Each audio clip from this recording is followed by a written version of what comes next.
When I started surveying, the whole Decent Homes programme was created.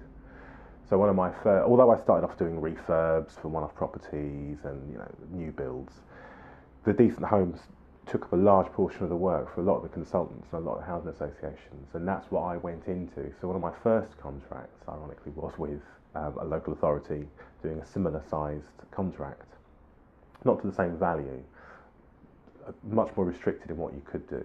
But it's always been kitchens, bathrooms. If you identify any other works as well, you pick those up. What I would say about this one is you do have a bit more autonomy in the sense that I can advise these guys if there's other things that need doing, if they haven't considered other aspects of the works themselves. A classic one is sound insulation. When you go in and you speak to the residents, often the best way of finding out what's wrong with a property is to speak to the person there. They'll tell you if the windows are in poor condition.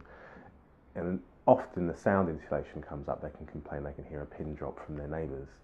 So then we'll flag those up, we'll do the usual, provide some costs, and then advise as to how the best way to achieve better sound insulation. It's really a case of speaking to the resident and finding out what they want, what their expectations are. As I said before, they've been left without works for a long time. Kitchens and bathrooms haven't been touched in 20 or 30 years. Windows, as I said, are often in poor condition. It's finding out what they're expecting, what's their priority. Once you can establish that, you can focus on that, and that'll often make the future works a lot easier. If it's a simple case of they don't like their kitchen, you can improve that kitchen. Once they see that, you've sort of got their trust, and then everything else that follows from that is relatively easy. Yeah, well, what we don't want to do is to go into every property and just put PVC in. Again, there's this expectation that that's what properties should have these days. That's not the case.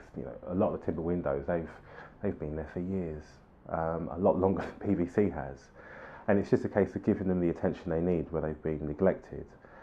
When you've got the classic sort of street scene that you do in this area, you want to keep that street scene. You don't want to take an old Victorian property and put thick PVC frames in.